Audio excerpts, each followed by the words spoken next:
So, as what we were doing was teeth. Now, see the basic structure of the teeth first of all. So, teeth is having the two major regions, that is crown and root. Okay, so the one which you can see, excuse me, the one which you can see uh, from visibly out, which is visible outside, that is called crown, and the one which is deep inside, say, located, that is called root. So basically, if you see the internal structure for the teeth, I am here discussing the basic structure. In your book, it is given for incisor. I think a different diagram is there, and for molar, different type of diagram is there. But the thing is, everything is same. Just molars are having two types of two entries, or two roots are incising inside, while for incisors it's only one. So that is the basic difference regarding that. So what happens that if you see the teeth from inside, then you have one special inner region which is very much uh, connected with your nervous tissue, blood vessels, capillaries, and body fluids and all that. So this region is completely very much active and very much sensitive. Then you have the another layer which is being something like this is there. Okay, so that gives you two parts. First of all, the one which is coming above, you see something like this, but you can see the above the gum. If you see, then this is the crown part, and the teeth is covered by a shiny transparent layer, which is very strong, and it gives the um texture to the teeth, that is called enamel. Okay.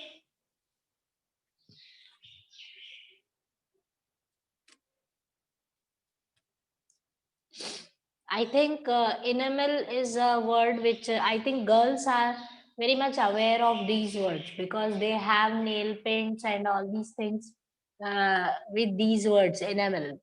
So enamel is something which is transparent and which gives you the shiny texture, and it is very strong, even it even protects the teeth by the covering. So this is the part, and that region is called dentine. Okay, the white one. Then you have all these things comes under the crown, and this one, which means gums are protecting. Basically, that is called neck region, but it is not given in all the books. But if it is there in your book, just see to it. Then the one which is basically holding the whole teeth. So it's a little bit of this is cemented structure layer will be there. So there will be the presence of cement over here. Okay. And after cement, you will be having the bone. Bone means your jaw part will be there. Then after that, you will be having this one, the inner one, that is called pulp. Pulp is having everything, that is your nervous connection, your blood connection, uh, that means your circulatory part connection, everything is having uh, in the is present in the pulp region. So that region is very much sensitive, and you must have seen the ads of many of the toothpaste that are coming on television. I think Sensodyne and all that. They are Yes, yes, eating. yes, yes. In that, they show that the how the nerves are exposed, and then you feel the sensitivity and all these. So that is the reason. That thing. Basically, it is when your nervous tissue is bit exposed, and that leads to the very much painful experience sometimes. So that is how the structure of teeth has to be taken care of.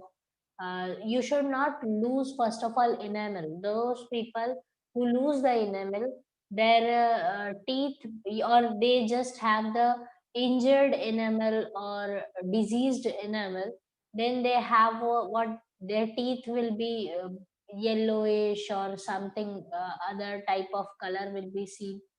Smelly odor will be there. So that sort of things, disease will be developing inside the mouth. So that is called the structure of teeth.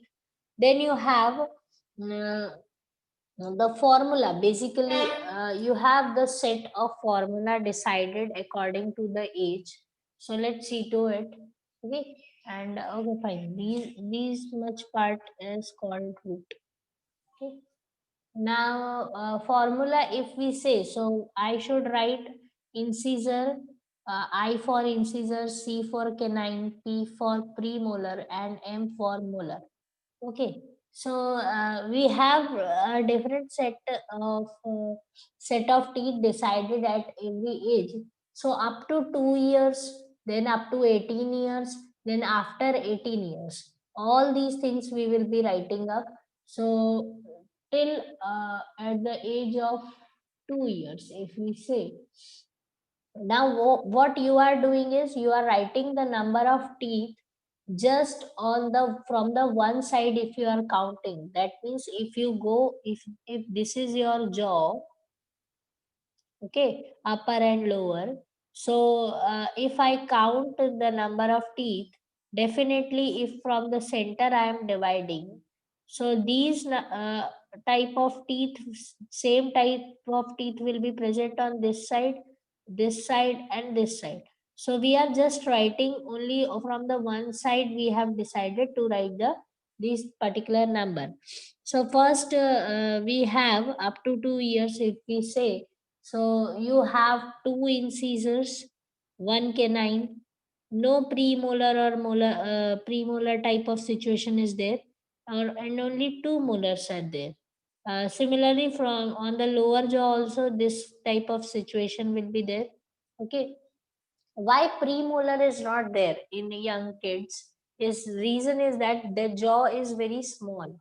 So whatever the teeth for the churning is there, because you know that molar are responsible for chewing the food. Okay, so whatever teeth they are using for chewing, they are considered as molar only. Understood this? Yes, miss. Yes. So up to 2 years, this is what the formula should be for your job. Then till 18 years, if you say 18 to 20 years, basically, uh, this is the period of adolescence.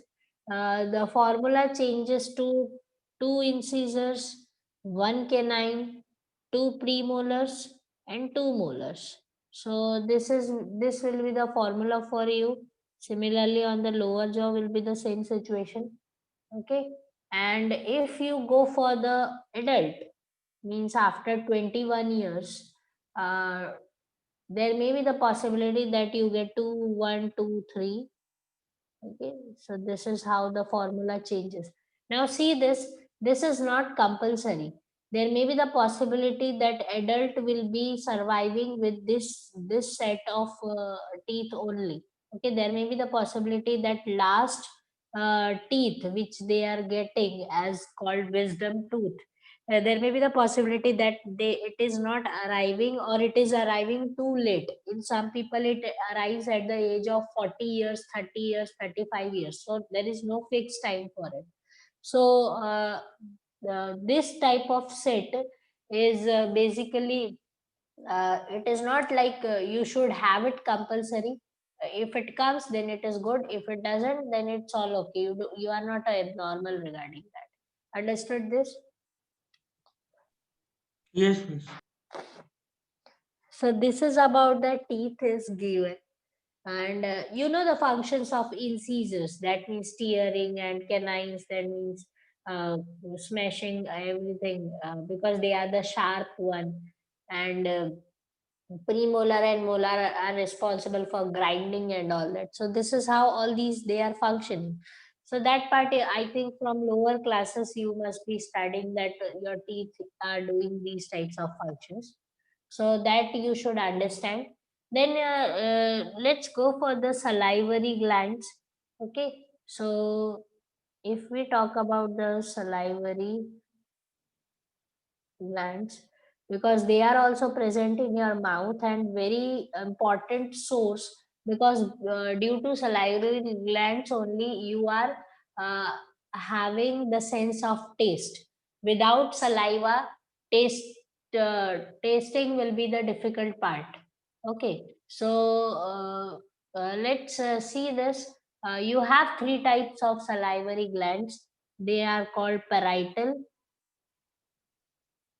then you have submandibular, okay.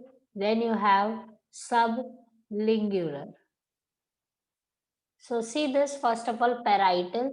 Parietal is somewhere below. If I write below your ears, that means just hold your ears and come towards your cheeks, in front side, just move your hands towards your cheeks. That is the place your parietal salivary glands will be present. Okay, then you have submandibular. Mandible means your lower jaw. I think you must be aware of it. You know it? Yes, miss. Yes, miss. Okay, so mandible. Sub means below, wherever your lower jaw is placed. Sub means and beneath the lower jaw, your salivary glands are there. Then sublingular. Lingular means your tongue. Lingual is something about language, and language is responsible with the tongue. So tongue, below the tongue, there are many salivary glands are present. They are responsible for releasing out this moisture content at every interval, so that your uh, mouth remains moist, and it should be flushed with these saliva continuously, so that it can be remain, first of all, moisture should be there, and that is very compulsory. Another thing is that due to the presence of saliva, because saliva is little bit acidic in nature, very slightly acidic. Okay, so due to that reason, a continuous flow of saliva will help in the protection from the germs, or any other type of thing which is entering in your mouth, because continuous washing out of your mouth is happening just because of the production of saliva. Then I said tasting. You must have seen the people who are eating gutka, pan, or something like that. They lose. Basically, what happens after eating all these things, those who are smoking continuously and having these bad habits, what happens to them that their salivary glands are damaged, and due to that damage, what happens that they don't feel the taste of the thing they are eating. So you must have seen those peoples that for them salt, sugar, or chilies and something like this, basically they will avoid chilies because their mouth is completely damaged. And another thing, they will use more salt, more sugar. The reason is less salt and sugar will not give them the taste whatever is required. So that is because of uh, injury to the salivary glands by eating all these things. There may be the possibility that the old age, the people who are very old, like 80, 90 years old, or above 70, if you go, they will also ask for something very sweet, something very salty. The reason is they don't feel the taste, because at that age salivary glands are not that much functioning the way your glands are functioning. Understood? So that's what the people may have that type of condition at the certain age. And uh, if you say these salivary glands, basically when you suffer from cold, at that time you must have experienced that below the ears you feel the heaviness. Have you felt it?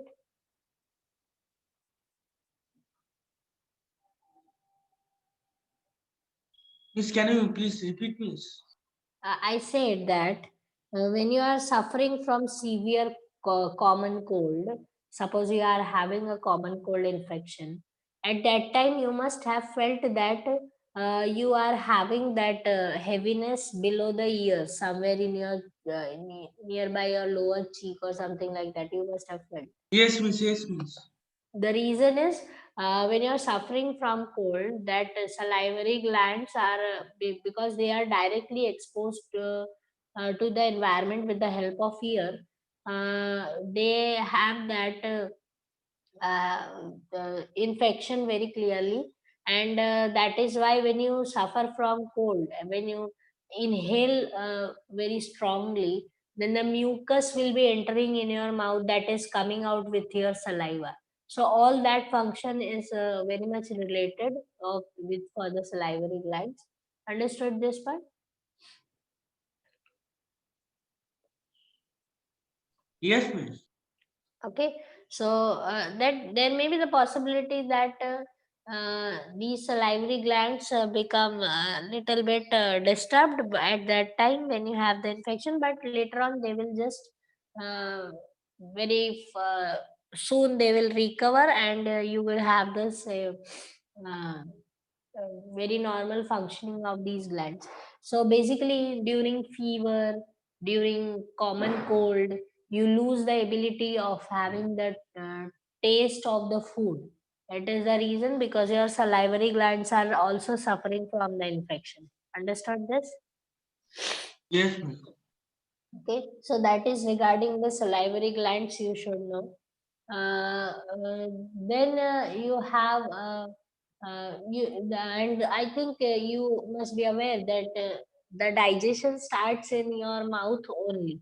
The reason is because of saliva, it is producing one enzyme that is called amylase, and that is also salivary amylase.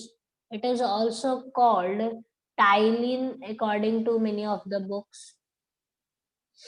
So tyline is the one which is the name of the enzyme produced by saliva, and th- because of this enzyme, the digestion starts in the stomach only. Is it clear? Sorry, in mouth only. Is it clear to you? Yes, Miss. Okay, fine. Now, after that comes the swallowing and peristalsis. So, everything is when you eat something, your teeth will start chewing it, your tongue will be supporting it, your salivary glands will be producing the continuous saliva to make the thing very much moist and softer so that it can go inside easily. So, whenever you are swallowing, that means after the neck when it is moving, so at that time you have both the regions. That means you have a food pipe, and below to it will be the windpipe. Okay, so this is for wind and this is for food. Okay, so once your food is entering from your mouth, now see this, that means if from the front side, if you touch your neck right now, the first one thing that will be coming in your contact will be your windpipe, and food pipe is behind that. Okay, so what happens that you have one flap like structure which is just situated at the if suppose if this is your lower jaw, here that flap like thing is there. So this flap and this is your upper jaw, if I will say, this is your nose and these are your eyes. Okay, so what happens that when you start chewing, so this flap, when you are ready for swallowing, this flap will come up and it will close the windpipe, and the food will go inside this. So once the food is inside, then this flap will be opening. So that's why when you when you swallow, at that time you cannot breathe through your mouth. Understood? So that is the reason, just because of these flaps, and that is called glottis. That glottis is covering this the channel for the wind, and the food will be swallowed. Once it is swallowing is done, then the peristalsis will be starting. So after swallowing, you have the movement called peristalsis. So here there are a lot of circular muscles are present, and these muscles will continuously move like this, and they will apply the pressure on the food, so that food can move slowly down towards your stomach through this esophagus. Is it clear to you?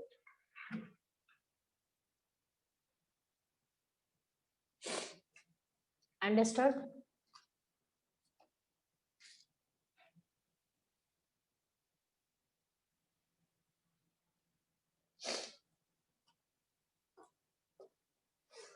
Everybody, is it clear with that?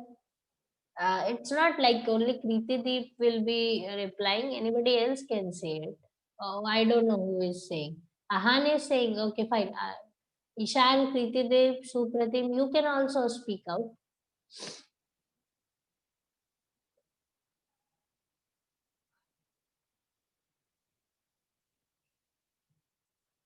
No, nobody wants to say anything.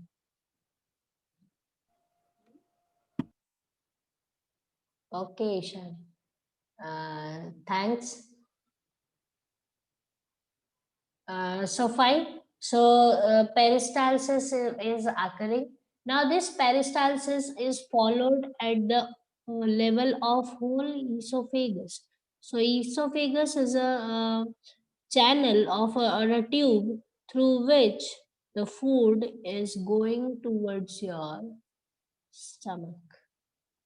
This is how your stomach will be there, and it will be reaching to your stomach, and this stomach region, if this is your stomach, this is your esophagus. I'm drawing in parts because to make you understand, so that you can have a clear idea that from where the esophagus is there and where the stomach is coming up. Okay. So, esophagus is the one which is a long tube, and filled, it is completely made up of the muscles, and very fine linings of muscles are there, and all of them are continuously moving till the food will be over here. So, suppose if food is somewhere here, so what will be done at this movement, that the muscles over here will be continuously churning the way the your mixer grinder is doing. Similar type of churning will be done at this level, and at the same time the muscles will be pressuring out these food. So this food is continuously under the pressure of the muscles.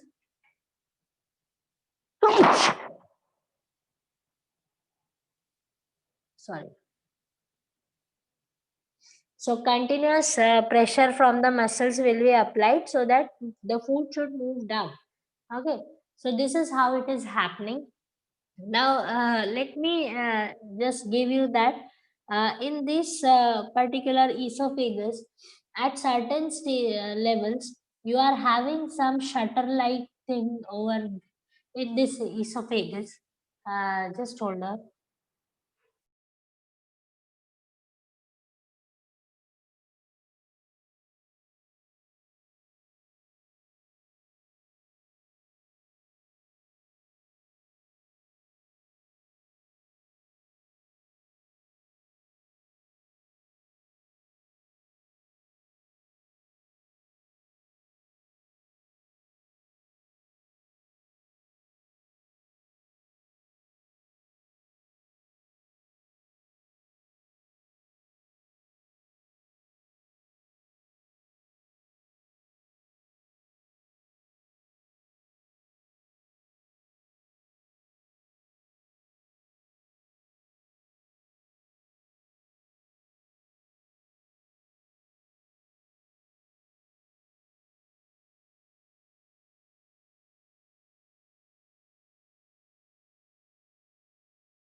Fine.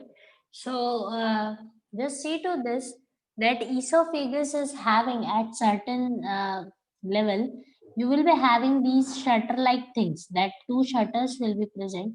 So whenever the food is coming down, they will just fall down to allow the move inside, and then they will just come back to the original situation, so that the food should not go back in your mouth due to the movement of the muscles.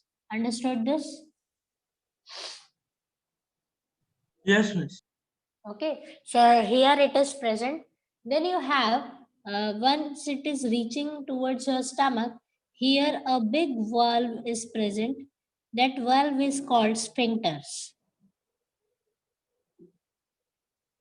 Okay. So these sphincters are responsible for closing once the food is inside. These sphincters will be closing the stomach so that because there is a continuous movement inside the stomach is going on with the muscles.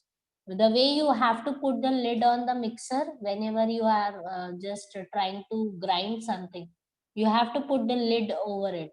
The reason, otherwise everything will be come out from that particular container. So that is the same thing is happening in stomach also. Once the food is inside, very fast continuous movement occurs with the muscles, and due to that thing, the food should not go back to these passage. So these sphincters will close the door and the close the lid, and the food will be moving inside. That's why it is being said that eat slowly, don't eat fast. When you're eating fast, it is becoming difficult for esophagus and the sphincters to work out, because if you are dumping the food inside your the thing, digestive system, at that time, because you are too young right now, you don't feel that problem. But once you are reaching at the age of 30-35 years, at that time you will feel that this is a bit problematic thing you are doing to your body. Okay. So that is how the food reaches to the stomach. That once the stomach is obtaining it, okay, uh, complete type of digestion is occurring over here, and lot of juices are being released from the pancreas and I will say liver and bile. Everything is releasing its secretion to just churn on the food. And once the food is being digested over here, at that time, the digested food is called chyme or chyme, anything you can pronounce. Okay, some people announce it as chyme, some people announce it as chyme. So chyme is being formed in the stomach, and once this is done, then once the chyme is formed, the uh, digested food is prepared, then food is ready to move towards your intestine, and that is also small intestine after this. So after stomach, your small intestine will be receiving the chyme, and between stomach and small intestine also there is one valve like thing is present, and these walls are basically called pylorus. Okay, so these pylorus are too strong that once the food is in your intestine, nobody in the world have the power to take your food out in any manner. That's how they will close the small intestine. Is it clear to you? Yes, miss. Okay. So basically, what happens that whenever you feel like vomiting, when you are not feeling good and you feel like vomiting, the food which is coming out, it is somewhere here. From somewhere here, the food will be going back through this passage. Due to these sphincters will turn on the opposite direction, and the food will come out with the help with the too much of force. That is how you vomit out the food. But the thing is, uh, that thing occurs when you suffer from some disease. That means like high fever is there, or you are not having a good diet, or you have uh, taken some wrong food. At that time your body will react like that. But once the food is in small intestine, the pylorus will not open in any condition on the opposite direction. So that is how the strong pylorus is. But if the patient is having a very severe medical condition, at that time the whole digestive system is damaged. At that time there may be the possibility that pylorus opens out at on the opposite side. Is it clear to you? Yes, miss. Okay, and that condition is medically it's a very serious.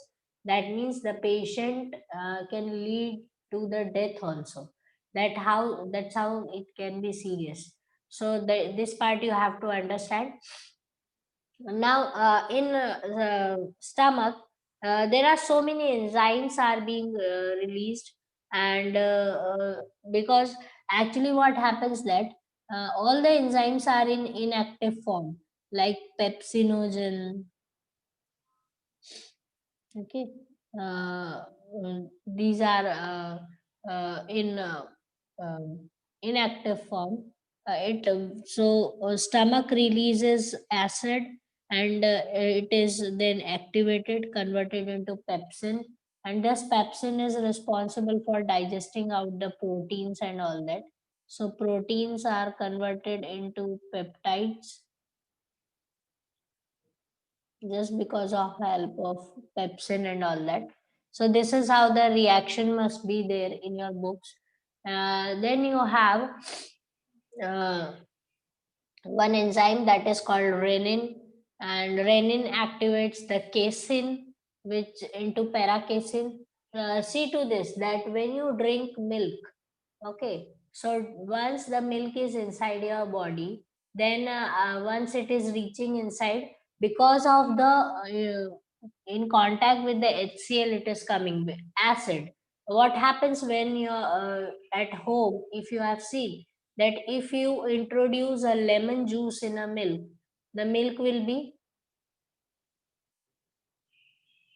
be converted into curd. I think Yes, you miss. have Sir. curd. Okay, curd, paneer, whatever you will say. So it will be converted because it will be solidifying. And if let me say the process called coagulation occurs. Do you understand the word coagulation? No, miss. Chemistry reactions you have not studied coagulation? No, miss. Till now, we have did not reach there. Okay, you have not studied. So what is called coagulation? It's a type of reaction in which what happens that if you have a liquid with you, and due to introduction of some of the acids, what will happen that a solid form of solid things of these particular liquid will be separating out, and it will leave the fluid liquid part separately due to the presence of acids. So that is called coagulation. Similar thing happens with the milk inside the stomach. Once the milk is inside, HCl is introduced. Because of presence of HCl, it will be getting coagulated, and that's how it will be digested. Without coagulation, digestion of milk is not possible. Understood this part? Yes, miss. Okay, so this is how it is happening. After that, once after all these things when occur, the food is converted into chyme. Now chyme is ready to move towards your small intestine.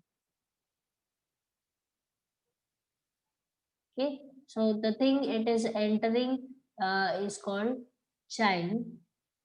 Now small intestine have three parts, that is duodenum, jejunum, and ileum. Okay, I think you must be aware that small intestine is the one of the longest organ of our body, 7 meters. Yes, miss. Yes, 6. miss. Okay, so it's a very long one, but it is compactly arranged inside that area. So due to that, it shows many of the folds and many of the turns like this. Okay, so duodenum, jejunum, and ileum are the three areas. This is how it is classified. So basically, if we say that on this side, this duodenum is there, then you have the jejunum, and it is bit longer one, if I say compact arrangement, and after that the one which is ending it is called ileum. Okay, so this is ileum, this part is jejunum, and this part is duodenum. This is how it is being classified. Now, see this. Once the food is inside the small intestine, it takes the too much time over here. See, the food in the stomach for the digestion, it almost take 3 to 4 hours for the digestion, and it depends that on what type of food you are eating. Suppose if you are eating pulses, it will take more time to digest. If you are eating a very overboiled food like khichdi, it will be digested soon. But if you are having the whole meal like roti, dal, rice, vegetables, curd, salads, and all these things, then accordingly the time will be differing, okay, for the digestion. So maximum 3 to 4, 4.5 hours will be required for the digestion. So that's why it is being said that after a heavy meal, 3 to 4 hours you will not be feeling empty in your stomach. Understood this? Yes, miss. Okay, so 3 to 4 hours are required in this stomach part.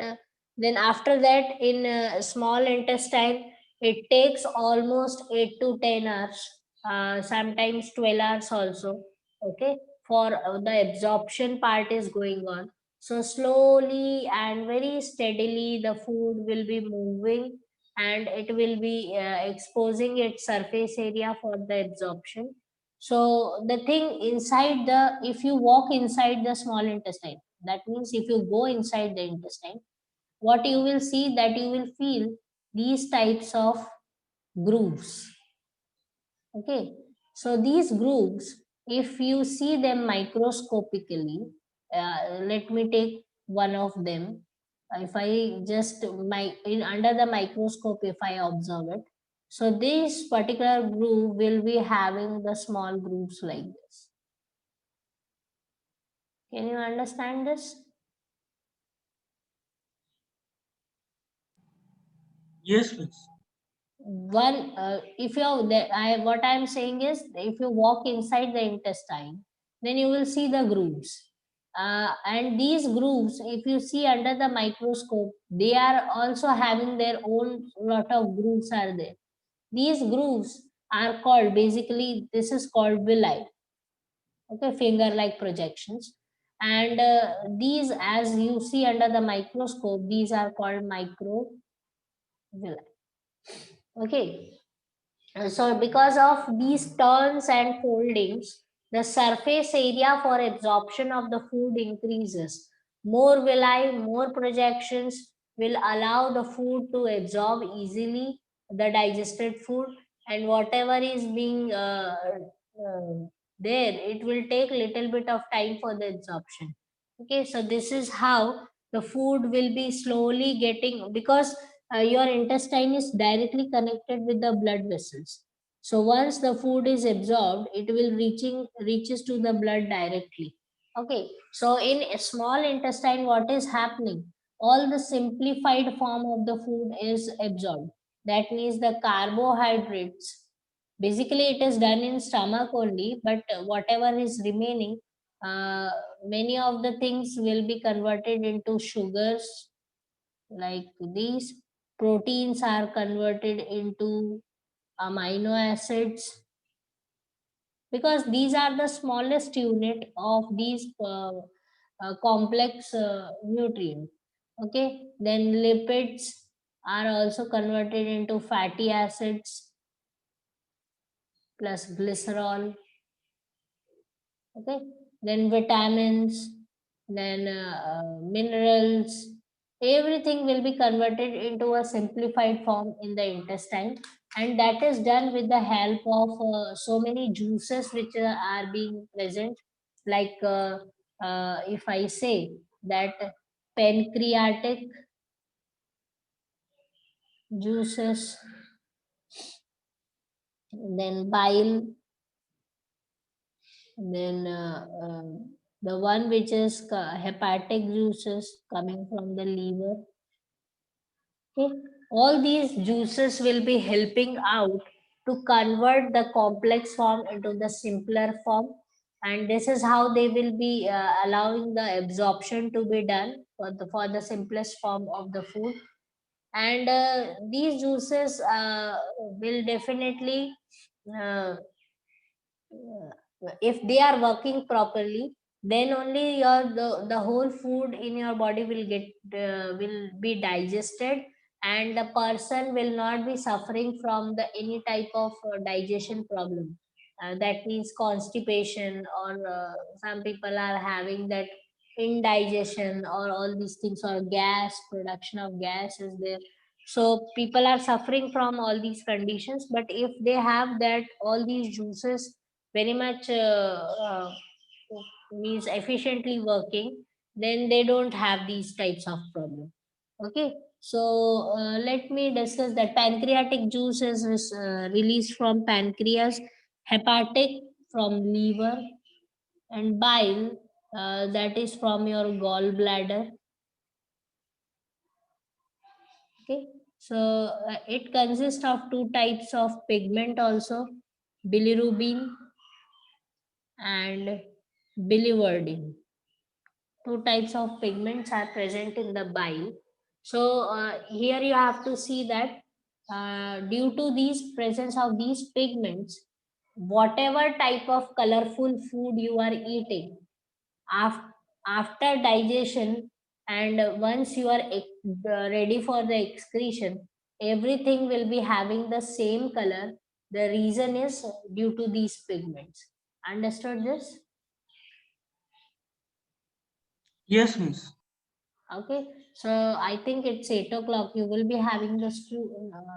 Fine, it's Sunday. I think school must not be there. No, miss. Okay, so this is let me just finish this part over here. So bilirubin and biliverdin are responsible, which gives the particular color to your fecal matter, your excreta. Otherwise, if these pigments are not there, then what will happen? Whatever food you are, whatever the color of the food will be there, that type of excreta will be coming out of your body. So that should not be the condition, definitely. So just to give a credit to these pigments regarding this.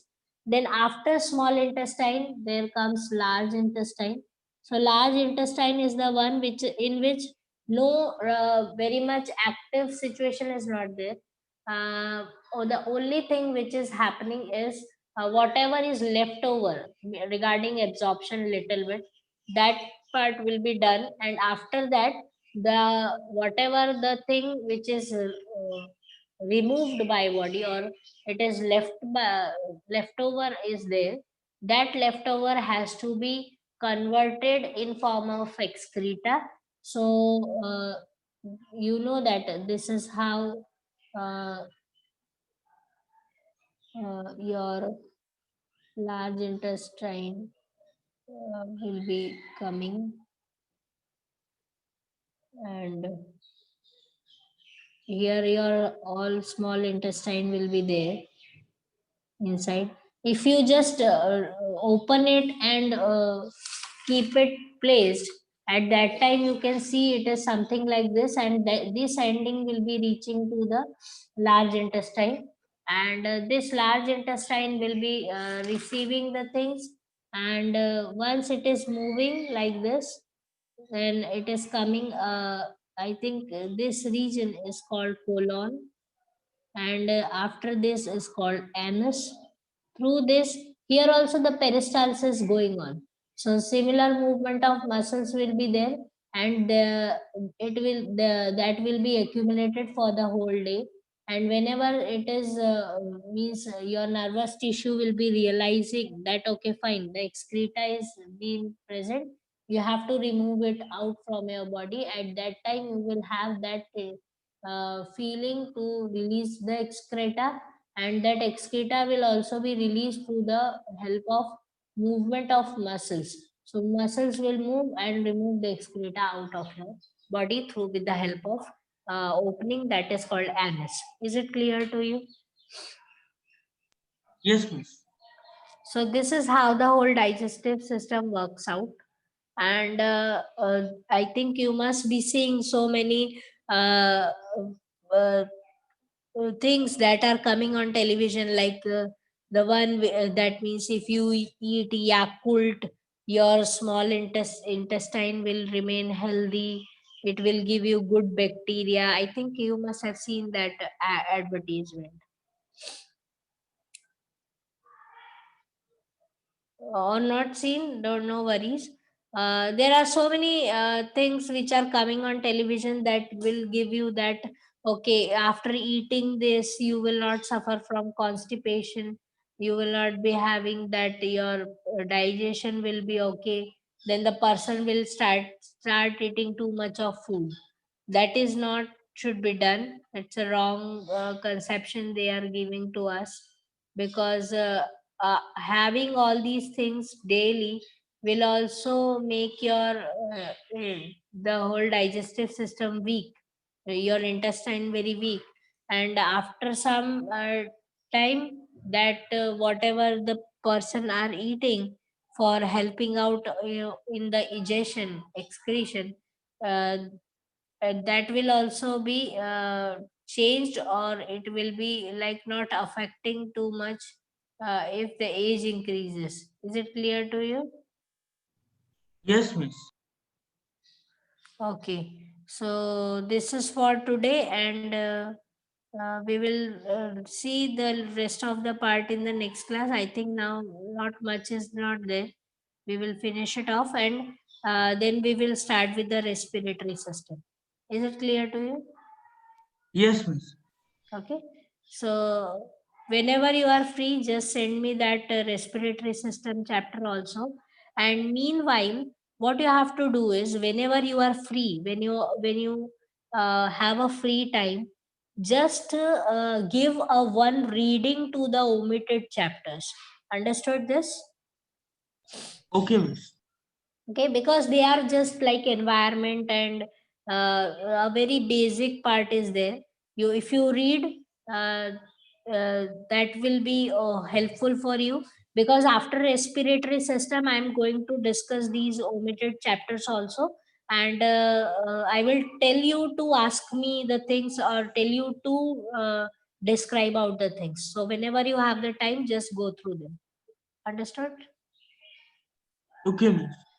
Okay, fine. So you can leave and have a good day. Have a good Sunday. Thank you, miss. Bye, miss.